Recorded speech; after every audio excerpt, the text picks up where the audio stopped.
Alright guys, now I have my, oh god, my hair is insane. I did the headband thing today and it just kind of went all Jackson 5 on me, but that's okay. Oh, I just like ran up the stairs because I was going to do this downstairs, but they are watching Pirates of the Caribbean at like 500,000 decibels. So me and the little guy are going to hang out up here because so I did my first vlog today and now my brain is just spinning, so I have to finish this while I have it on my mind. I kind of segued into this when I talked about motherhood guilt. Now this is where the seeds of abusive patterning just flourished. It was just excellent for us, okay? And in a next vlog, I'm going to talk about Jamie's childhood and the things he went through that set him up for his pattern of behavior. And I'm kind of hoping he'll be on here with me, because the whole point of all this is not to tattle, because I'm not going to tell all the details of everything that happened. I'm not trying to humiliate anybody in my family. I'm hoping somebody out there gets something from this, and that my children see that none of this is normal, but who's normal anymore? Really, we are all so screwed up and dealing with everything from our past, from all the experiences we have and all that. Now, as I said previously, the most important thing to me was becoming a good mother. And to me, that meant my children left my home knowing their value for just being them, and that they never felt threatened or that they couldn't talk to me about anything. So, of course, you know, I didn't have the example given to me, so I kind of hoped I would find one, and I did find a friend named Anita, and I don't talk to her much anymore, but no, the reason just we lost touch. But she was an excellent mom, and she actually introduced me to this magazine, and I'm going to show you this. And this is the beginning of a cluster. This magazine, Above Rubies. I was actually published in this magazine, and I'll get into that in a minute. Now, what happened with me? I had Kyle, and then I was on the birth control pill, and I had run out of them because we moved. And I was told by my doctor that I wouldn't conceive right away, so I didn't. She said, you'll have to be off the pill for a little bit before you conceive, so I didn't make a rush to get to a new doctor. Got pregnant with Calla, no big deal, you know, 2 babies, no big thing. Even though that Jamie was going out to sea, and it sucked because I ended up being alone when she was 6 weeks old. But then I was on the pill with Cassidy, and I missed it by an hour one night, something like that, but I didn't skip it. And at that point, they had found lupus in my body, and the suggestion was, even though I was young, to become sterilized. And so when I got pregnant with Cassidy, at the end of it, my doctor and I were talking about how to avoid conception from now on, because they thought that it would wreck my body, which I'm fine now. I have not had any repercussions of that. I've just learned to take care of myself. So she sent me home with a pamphlet about the IUD, and that's what we were going to consider using. And when I found out how it worked, hold on guys, my hair, it's bothering me because it feels like there's a fly in my hair or something because of the way it's flipping. I'm not trying to be like narcissistic or anything here. So when I found out that it like messes with the uterine lining, and so you can conceive, you know, baby, and they couldn't like implant, I was like, oh no, that's well against what I believe. So when I told my doctor that, because she was actually not for sterilization at my young age, she said that was a huge decision to make. And the reason Jamie did not get a vasectomy is because the Navy didn't do it before you were 30 unless you had medical reason. It was just easier for me to deal with it in that way. Now I have him coming up here. So she's the one that actually explained to me that the birth control pill is supposed to stop ovulation, but she said obviously it didn't with you because you got pregnant, and that one of the mechanisms of the pill too is not allowing a conceived baby to implant. And I didn't, this was not like a crusade of everybody should be off the birth control pill. This was just for me. I could not stomach the idea of that. I couldn't. So we ended up just tossing it all and saying to hell with it. We'll see. It was interesting to me because Cassidy, when I was pregnant with her, Jamie had started doing some genealogy and found out so many people in his family line had like these huge families of 12 kids and whatnot. So we're like, let's see what happens. And there was like a priming of a book I read. It talked about one of the lies women believe is that they control the size of their family. And I'm like, well, and I was never comfortable with it. So, I mean, I am now, obviously. But I looked up just large families, and I ended up on a digest called the Quiverful Digest. It's basically you allow God to plan your family, and you don't just, it's not about being natural. You don't use natural family planning. You do not try to ever avoid conception for any reason, even if you're sick, even if, you know, you have no finances, because you're supposed to have as many babies as humanly possible and raise them to be arrows for God. That's the mission. And so, yeah, I got sucked in because I needed that validation that it was okay to be an at-home mom, that it was okay to invest in my children, homeschool and all that. So that was the only community available to me at the time that supported that decision and didn't make me feel like a worthless piece of shit. So of course I sucked right into that. Now I started reading these magazines, and there's so much good in them. There's so much validation for mothers, and that being an at-home mom is good for babies. All this is true. Respect your husband. All this is true. You know, invest in them. Invest in, you know, their future, and not just send them off to school and, you know, do all that. But there was this overwhelming feeling that not only should you accept this for yourself, that it was your job to push it on other people, and I was never comfortable with that. And I remember being in Baptist church. We got baptized in a Baptist church, and this feeling of like, hate the homosexuals, they're the problem, they're the demise of our nation, and we're a Christian nation. And to me, being a facts-based individual, looking back and realizing that most of our founding fathers were also part of like cults, like the Masons and whatnot, that's not Christian. It's the same damn thing you get with these preachers on TV. Yes, they call themselves a Christian, but that's not what it is. And so it's just this whole huge hypocrisy. So anyway, I am still a Christian. I absolutely believe in it. And it's interesting to me because I keep saying that it's interesting to me. When we were in the Baptist church, we were Awana leaders, which is the youth program. And it was so fun. Anything to do with being around kids is like, you know, my bread and butter or whatever. It's my favorite thing. I will always enjoy being around children. They don't get on my nerves in any way, shape, or form. I always want to be around the kids. So I loved that part. Now, when we were Awana leaders, I was pregnant with Elijah at the time. And we lived in Kings Bay, Georgia, which was about an hour away from Jacksonville, and they wanted us to go on this big meeting and leave our children, which I have never. They've never been with a babysitter. I don't trust people with my children, and they were young at the time. So much. Anyway, so we're Awana leaders, and the head lady is pressuring us to go to this convention while I'm pregnant and have, I think Kyle was 4 at the time, and we told her no, we're not doing that. And we find out that she's actually set up babysitting for us because we're going to this thing, and we're like, absolutely not. And it was very contentious in that church. We got a lot of feedback about, oh, don't you know what causes that? I mean, in a church that teaches children are blessings, why did we have a 4th coming? And it was a very unfriendly church for children. You were expected to put your kids in a nursery with people you didn't know, and I'm really funny about that. When I was in the nursery, I didn't mind, you know, keeping my kids in the nursery, but I had, you know, small children, and they weren't comfortable with that, and I wanted them to hear the message, not be coloring and just running around, you know what I mean? And so we actually talked to one of the church elders and said we'd really like to kind of keep our kids with us so that they can hear it. And my children were excellent. They were absolutely great kids. I mean, when you only have, now when I think back to only having 3, it was crazy how good they were. And they're like, well, we're fine with that, but you need to sit up in the top, you know, basically be away from everybody else, because you can't, you know, ruin the concert and the message that this guy spent a week preparing, you know, with kids. Kids can't, you know, interrupt adult time.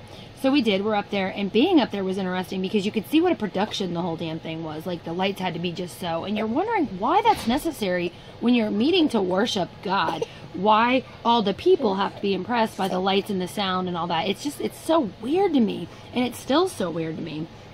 And when we were starting to really feel like we didn't want to be here, one of the things that really was impressed upon me is I don't want my children feeling like to love God they had to hate other humans. It was just this yucky, icky feeling in me. Now, the pastor went on some rampage about tithing and whatnot, and we found out a lot about the elders in the church that were prancing around like they were God's gift to everything, and their families were falling apart.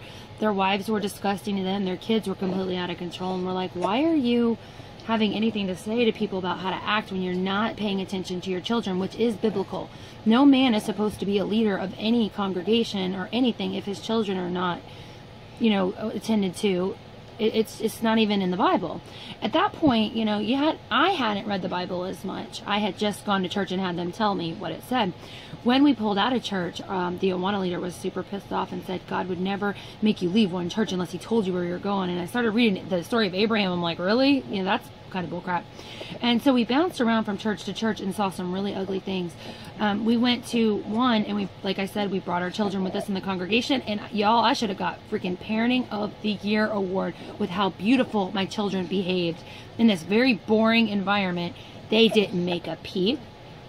They were so good sitting down, and I was just really impressed. And 2 times people turned around and said, we have a nursery, and we said, no thank you. Then the pastor's wife turns around and says, you need to take them to the nursery. Now guys, if they were acting like a fool, I would have took them out. That's rude. I would do that in a restaurant. We walked out of restaurants before. If they're in Walmart, we don't allow them to act up and act crazy. They were just sitting there with us, but they were a distraction for all the adult entertainment. We tried one other church and found out that the husband quit his job, made his wife go to work, and it was just a cluster, and we're like, we're done. By the time we got to New Mexico, we thought, we'll give it a try again. I got pregnant with Matthew. We had the girls come, and I needed some help. Anyway, so we needed some help with childcare because we had a minivan at the time and a truck, and we couldn't quite get everybody everywhere. So I started looking around on the homeschool group for a mother's helper. I had a lady named Rita contact me, and she said she knew of a girl in her church. Cut my hair. And she wanted to come meet me first to make sure that it was okay for her to introduce me. It was kind of weird. And it turned out that this Rita person had a big family. This does not. So she deemed me reasonable, and she introduced me to this family. Now, this is before we found out Matthew was going to pass away. Now, they invited us to their church several times, but this church was very interesting in that it was again, dresses only, and I've gone into that with patriarchal Christianity. Dresses only, no jewelry, no makeup. Women stay home. You have babies, you bake your own bread. There are very specific things. And the oddest part about this patriarchal Christianity, where the husband is the ruler of the roost, the women have to stay home. You do not use birth control, not even to the point where you track your cycles. And that's not true for everybody. I know I'm probably going to get blasted on this. That's not true. It is true. You're looked down if you don't meet all these criteria. And the girls are to stay home until they marry under their father's submission. You are to be very quiet, very meek, very everything. And I'm going to prove this to you guys when I read some of the excerpts from these magazines. And but the weirdest part about it is you go to a gathering, and the women are almost embarrassed if their husbands don't act all haughty and Christian and all that. And so the women are actually browbeating the men into being these patriarchs when they may not freaking want to. Like, you feel guilty if your husband's playing a video game because that's godly and Satan's trying to come through, you know, the freaking console and grab your souls and all that. And it gives so little power to God to speak to you about the things that will and will not harm your soul. Do you know what I mean? I don't agree with that in any way, shape, or form, that there's one little thing that's going to steer us off course. We have a direct relationship with God, and He will let us know that this thing is going to become a problem in our life, and this thing is going to become an obsession. If somebody is playing a video game once a week, that's not a sin. It's only a sin when you're doing something that your conscience is screaming at you not to do. I have things like that. Y'all, this is ridiculous, but I will go to Walmart and I have to put the cart back. I have to put the cart back. I feel very guilty in that if I leave it, I'm making somebody's job harder, and it's not where it's supposed to be. And if I deny that, excuse you, if I deny that, then I'm sinning against my own conscience, okay? This was very appealing to me because it gave me a set of markers that I could meet and feel good about myself and feel that if I did just this recipe, I'm getting this perfect cake, instead of getting in the kitchen and mixing it up and being creative with my life. Before, actually, I guess it was after Eli, I got into the cloth diaper community. I had a marketing business. I did really good with it. And I remember one night Jamie saying, and this is after the kids are in bed, he's watching TV. I'm supposed to sit on the couch and watch TV. I had absolutely no desire even then to watch TV. And I'm typing, you know, doing work, and he's like, are you a businesswoman or a mom? Like, I had to choose.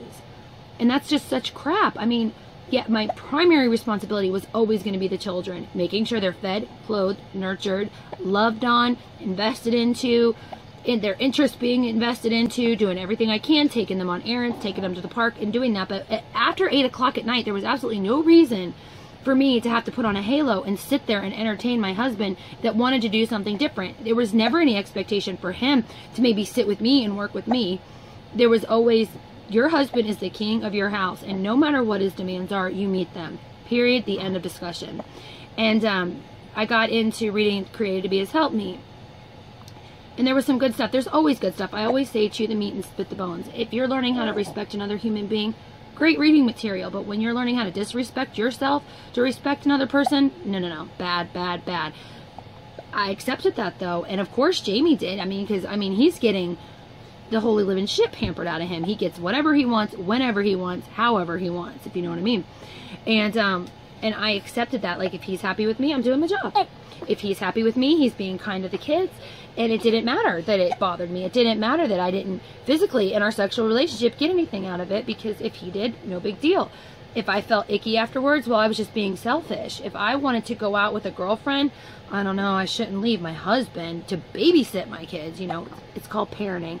And I will say that was the vibe from all these people, but Jamie was never like that. He was always hands-on with the kids.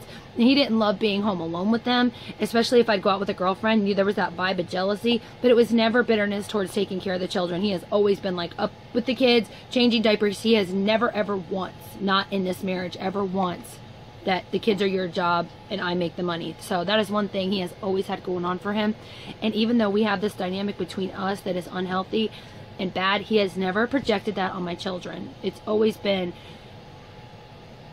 that we're equal in that. Now, as we have had really bad problems over the past few months, I have seen him share a little too much with our children and try to get some of the things from them that he was from me, like that validation and whatnot. And we did talk to the counselor, and he noticed it and reeled it in, because his children are very, very important to him. He wouldn't do that. He's very open to hearing that. So anyway, we've moved a little bit out of it. Now, we do have the 9 kids, and this last one right here, little dude, he was very unplanned. We were trying to take a break because Corbin has been so crazy. It wasn't a matter of not wanting more babies. It wasn't a matter of I don't like my lifestyle, or that I want to go do all these glorious things. It's that he really made me feel like I couldn't keep them all safe. When he ran away, actually when Noah ran away that one night, when I had my eyes off of him for literally 10 minutes thinking he was with the older kids, there was that overwhelming feeling, I can't do all this. Somebody's going to get hurt, somebody's going to get missed, somebody's going to do something really scary. And Corbin followed suit with that, and it escalates because there's so many older children that they leave things out, or they emulate, the little ones emulate what the little big kids are doing, and they're not aware, to the level that the big kids are, of what is and isn't safe. And I can only be in one place at one time, you know what I mean? So it was becoming like, I can't even do laundry because, Corbin's going to be out. When he got out of the house, all the older kids were sitting, I know I showed you guys my laundry room where my computer desk was. The older kids were there, all watching a Minecraft video. I had just stepped into the laundry room to switch it. That was all I was doing. And in that time, he got out of the house, even though it was shut. Like, it was shut, and I was not aware he even knew how to open it. So that is why I was trying to take a break. And so when I had him, it was not, when I got the positive pregnancy test, it wasn't great. And so through all this, I'm pulling away from that patriarchal kind of thing, because I start to see the abuses of it. I start to see, as I have older daughters, this is complete bullshit. Women do not have to stay, handcuffed to their husband in order to be the kind of wife they need to be. I mean, Jamie, when I met him, you guys don't know this, he was a fall down, drunken loser. He was getting ready to quit the Navy. He had been in and out of jobs. He had absolutely no ambition whatsoever. And I meet him.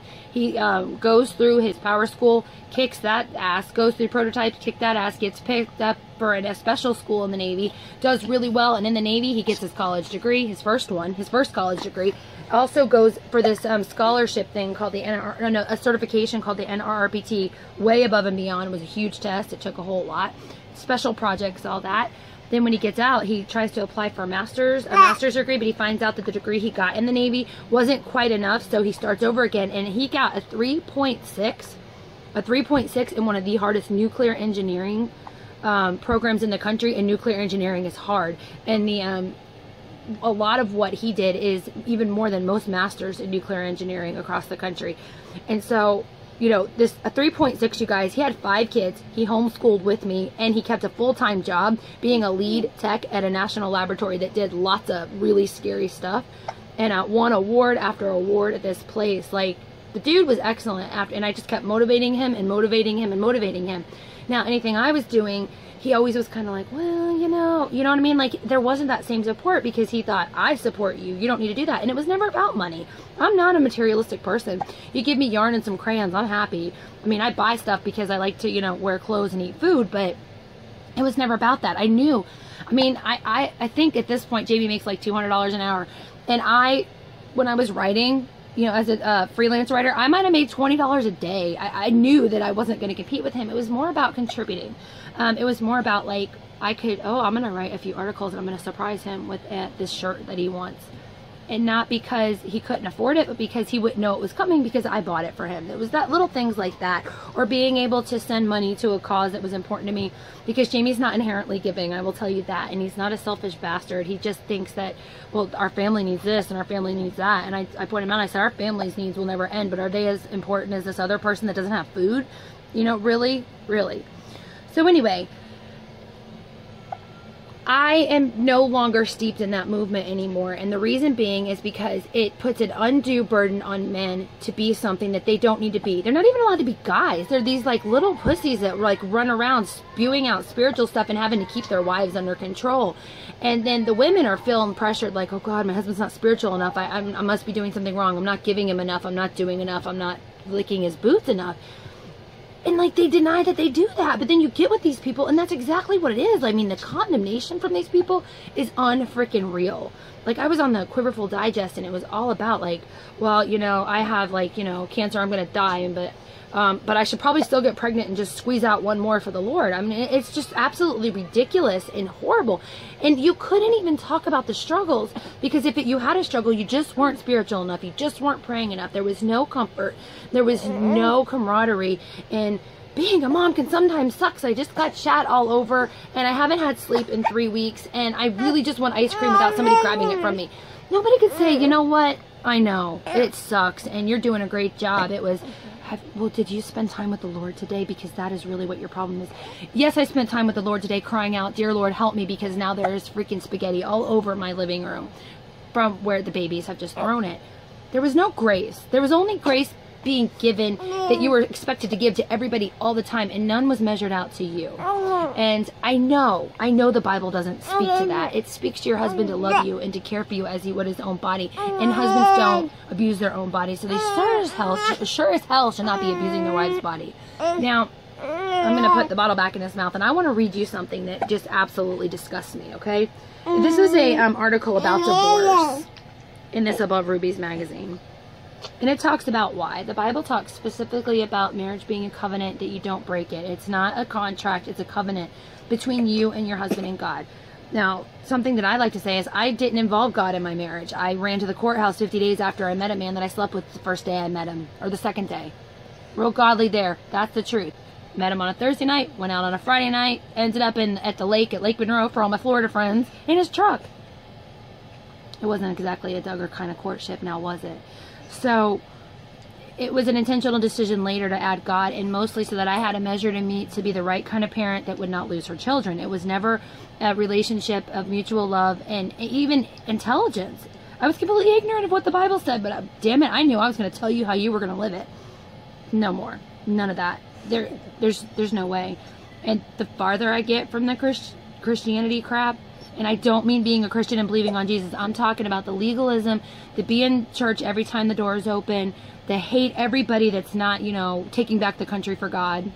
I can't do it anymore, and I cannot teach my children. And the more that we've got away from that, the more lovely and wonderful my children have become, the more they speak of God, the more they depend on that relationship daily to make daily decisions, to make daily, I don't know, intentional actions towards how can they make the world a better place. I mean, Kyle talks to me all the time. I have to put this in God's hands. We're not pushing him into church, and he is an 18-year-old boy that loves the word fuck, and still, I'm really just going to talk to God about this today. And guess what? That actually exists because the word fuck is something we've made up that's that kind of legalism. Doesn't mean I don't love God. It means that I have a big, strong vocabulary and get very excited and use words that we've decided in English language are offensive, which is absolutely ridiculous. But I have to hurry this up because it's 25 minutes and I never shut up. So I'm going to read you this excerpt. I'm going to try anyway here. All right. It says here, this is about divorce. What about violence? Are you so hungry? If a couple claim to be Christians, but the husband is angry and violent with his wife to the point that her life may be threatened, she has just grounds for separation. Not divorce, separation. That is, until the guilty partner, through seeking godly counsel, is set free from his anger, or God deals with him as he did with Nabal. I guess that's death. I do not advocate a wife to remain with a husband who physically abuses her and who would leave her marks, welts, or bruises on her body. Because it always has to be physical. Abuse is always physical. It can't be calling her a bitch because she hasn't done what you wanted her to do when she was out with her kids running errands and you had to come in and you're exhausted and they're pissed off at you because you can't, you know, do physical things with them at 11 o'clock at night after you've been running for 12 hours. That's not abuse at all. Hold on, buddy. I'm so sorry. This is not the right environment for her or her children. This is not the right environment for her or her children. The wife, in this case, should not be hasty towards divorce, but during her separation should pray, seek spiritual help, examine her own faults, if any, and encourage counsel for her husband. Y'all, there is absolutely nothing a woman can do, or a man, I'm not even saying it's just one-sided, that would make her at fault for being beaten to the point she has bruises. Like, what the hell are these people thinking? What does a wife have to do to be beaten? In this thing right here is that go get spiritual counsel. Let me tell you what happens when you get spiritual counsel. My husband is abusive to me. I went to a Christian counselor and her first thing was, I don't like to throw out this word abuse. It's just so overused. Yeah, we're all running around being like we're abused. Like we like it. Like it's awesome. And then they start talking to you about, well, how's your reaction? Well, after 17 years of him doing this bullshit, I'm going to cry and break down when he does it again after he's promised me, and I have physical proof of every letter he's ever sent me. I won't do it again, I won't do it again, I won't do it again. They don't listen. They do not listen. They talk to you about how God hates divorce and how, well, what did you do? What did you not, you know? Did you deny him again? No. That's not even a thing. There's not even a thing that says why it's okay to abuse your wife. Like, no. I can't even say no enough. Enough is enough with this crap, you know? And you don't get a lot of support. You get a lot of, well, you know, God's glory would shine through if you're reconciled. You know what that means? That means shut the hell up and put a smile on your face and pretend your family is super happy, because people will want to be with God more if they see your fakey fake family. But you want to know what's happening in that instance? What is happening when you fake that your family is perfect is that every other family out there that's not perfect, because there is not one in existence, feels completely inferior to you. They're not going to listen to you. They're going to think there's something, and we all do it. We all look at other people's families on Facebook. We see the happy, smiling photos, and we think, God, I wish I had it together. None of us have it together, guys. None of us have it together. Husbands are jerks. Wives can be whiny, crazy. I'm not going to say the word. Kids do crazy things. Kids that are loved and kids that are raised in Christian homes, they run off and do the craziest thing because they're kids, because they're new to the planet. It has nothing to do with how good of a parent you were or how close to God you were. Sometimes they're just stupid. And instead of beating each other up like, did you not pray enough over that child? Did you not pray for 3 hours over them as they slept at night? Give each other some freaking grace and hug your friend that their daughter went out and did something they shouldn't do, and their son's, you know, dating some crazy girl and arrested for blowing something up. Just freaking hug the mom and tell her it's going to be okay. And when your friend is saying, my husband is being mean to me, stop saying, maybe you need a different counselor. No, maybe the husband needs to get the hell real and stop treating his wife like shit. And maybe you should listen. Maybe when they're saying it, it's real. Because most people don't make that crap up.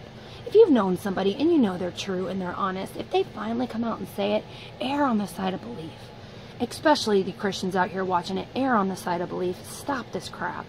Stop accusing the wives of not doing enough for the husband and not beat them, not to cheat on them, not make them feel like a lesser human being. This has really got to stop. It's getting completely out of control. I've seen it over and over and over again. And the more that women speak out, they're called horrible things like feminazis, and they're destroying the family. We didn't destroy the family by finally, after years, saying, hey, I know that I might have boobs and girl parts, but I'm also a human being, and I would really appreciate it if maybe you could consider that and treat me like that. And that's where I ended up, is no more. I'm allowed to be involved in a charity that never takes me out of my home except for dropping yarn off. There is nothing wrong with it, even though my husband thought there was something wrong with it. I am providing something for my son that died, for the people that are going to have babies that die. And that was the night that I said no more. And I will talk more about that because this is so long, and I appreciate you listening to me rant. I got a little fired up there, but that's how I roll. So thank you for listening.